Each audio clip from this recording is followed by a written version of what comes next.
நம்ம பொன்னாங்கண்ணி கீரை சமைக்க போகிறோம் இன்றைக்கி. பொன்னாங்கண்ணி கீரை அதாவது கண்ணு குளிர்ச்சி. ஜென்ரலாகவே கீரைகள் உடம்புக்கு நல்லது.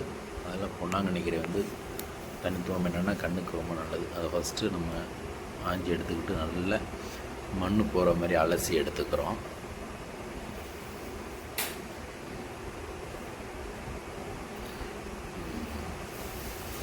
அதில் பூச்சி எழுத இலையெல்லாம் இருந்தாக்கா அதை எடுத்துடுறோம். எடுத்துகிட்டு நல்ல இலையை மட்டும் நம்ம செப்ரேட் பண்ணி எடுத்துக்கிறோம். அதில் அலசிக்கிட்டு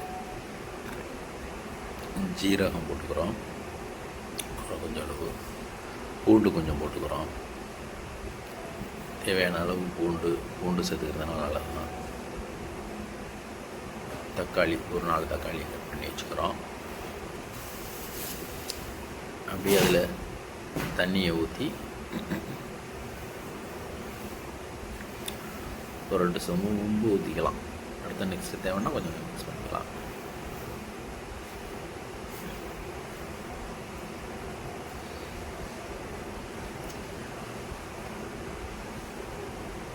ஓகேவா?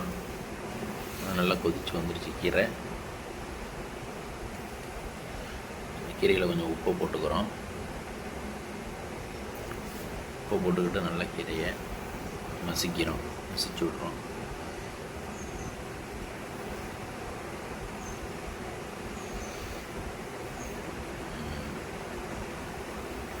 அடுத்த சைட்லேயே கீரையை அந்த மசிச்சு எடுத்துக்கிட்டதில் தாளித்து ஊற்றணும்.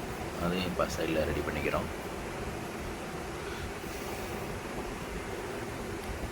கீரையிலே பொன்னாங்கண்ணி கீரை அது ஒரு விதமான தனி டேஸ்ட்டாக இருக்கும்.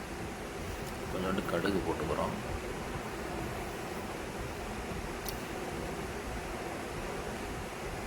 கடுகு நல்லா வெடித்து வந்தோடனே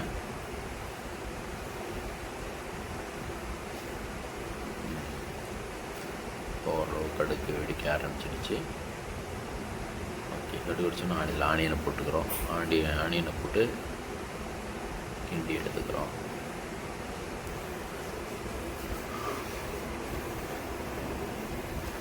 ஓகே, நெக்ஸ்ட்டு பட்டை மிளகா, ஒரு 2 பட்டை மிளகா போட்டுக்கிறோம்.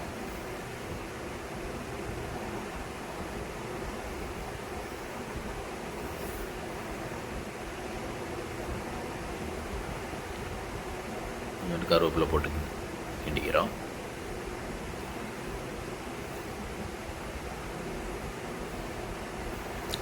ஆனியன் ஓரளவு நல்லா பழுப்பு நிறமாக வந்தோன்னு அதை எடுத்துக்கிறோம். எடுத்து இந்த கீரையில் போட்டு தாளித்து எடுத்துக்கிறோம்.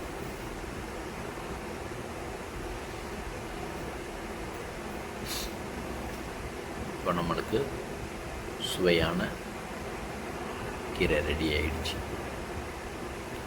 பொன்னாங்கண்ணி கீரை.